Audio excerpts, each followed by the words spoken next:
सनातन को खत्म करने की साजिश, सनातन को भ्रष्ट करने की साजिश, लेकिन ये इंटरनेशनल साजिश है और जिसमें भारत के कुछ राजनीतिक दल भी शामिल हैं। कांग्रेस पार्टी के अध्यक्ष उनके सुपुत्र हैं प्रियांक खड़गे, कैबिनेट मिनिस्टर हैं कर्नाटक में। वो कहते हैं सनातन इज ए डर्टी वर्ड, सनातन एक गंदा शब्द है। पहले तो इसका पर्दाफाश होना चाहिए कि ये किया किसने है, इसके पीछे कौन कौन है, उस समय सरकार किसकी थी, कौन कौन अधिकारी शामिल है, कौन कौन नेता शामिल है। ये भयानक पाप है, बहुत बड़ा पाप है और मुझे लगता है इसका प्रायश्चित सदियों तक नहीं किया जा सकता है। राहुल गांधी अकेले ऐसे नेता हैं जो देश के बाहर जाकर के देश को बदनाम करते हैं, देश को नंगा करने का काम करते हैं। राहुल गांधी जी को देश से माफी मांगनी चाहिए। जनता के दिलों पर राज करने वाला कोई सम्राट अगर है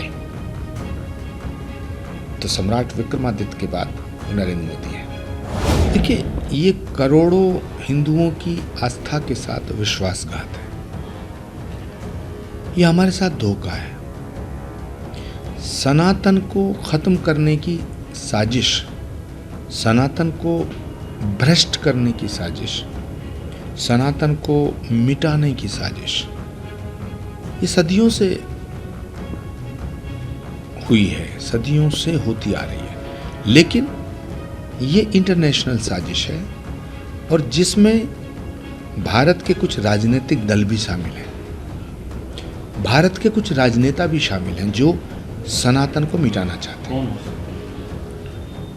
खुलेआम सनातन को मिटाने की घोषणाएं की जाती हैं, खुलेआम सनातन को गालियां दी जाती हैं।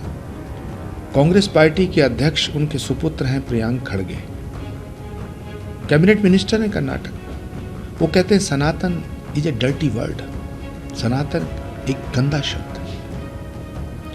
तमिलनाडु के अंदर डीएमके के नेता सारे कहते हैं कि सनातन को मिटा देना चाहिए, सनातन डेंगू है, मलेरिया है, कीड़ा मकोड़ा है।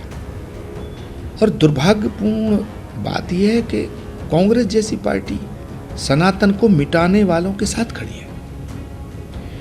तो सनातन को मिटाने की एक साजिश हो रही है, इसका पर्दाफाश होना चाहिए। ये इंटरनेशनल साजिश है क्योंकि विदेशी ताकतें ये चाहती हैं कि भारत कमजोर हो और उन्हें लगता है कि भारत तब तक कमजोर नहीं हो सकता है जब तक सनातन शक्तिशाली है।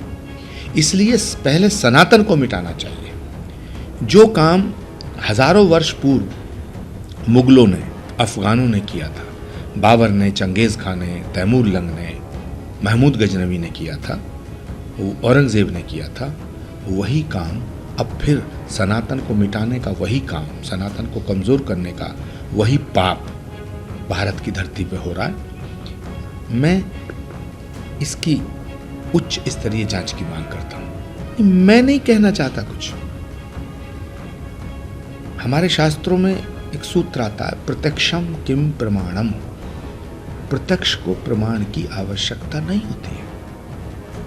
आप बताइए ना, जितने लोग सनातन को मिटाना चाहते हैं, जो सनातन को बर्बाद करना चाहते हैं, जो सनातन को भ्रष्ट करना चाहते हैं, जो सनातन को गाली देते हैं, उनके साथ कौन खड़ा है?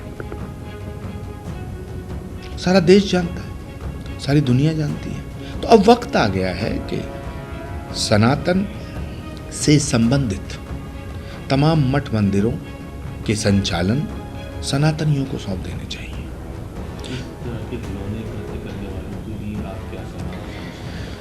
पहले तो इसका पर्दाफाश होना चाहिए कि ये किया किसने है, इसके पीछे कौन कौन है, उस समय सरकार किसकी थी, कौन कौन अधिकारी शामिल है, कौन कौन नेता शामिल है, और उनके खिलाफ सख्त से सख्त कार्रवाई होनी चाहिए। क्योंकि ये कोई भूल नहीं है, कोई गलती नहीं है, ये भयानक पाप है, बहुत बड़ा पाप है और मुझे लगता है इसका प्रायश्चित सदियों तक नहीं किया जा सकता है।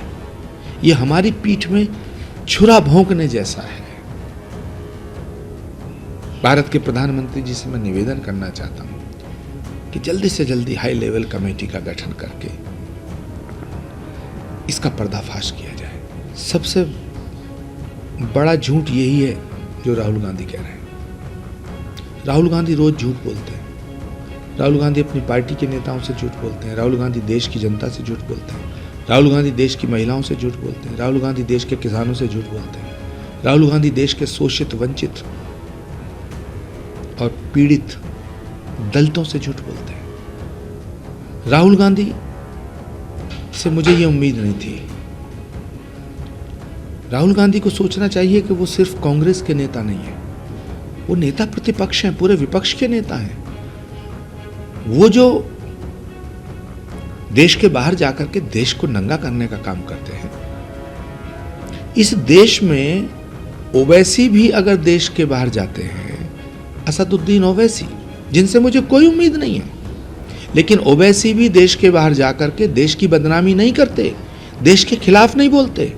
राहुल गांधी अकेले ऐसे नेता हैं जो देश के बाहर जाकर के देश को बदनाम करते हैं, देश को नंगा करने का काम करते हैं। राहुल गांधी जी को देश से माफी मांगनी चाहिए।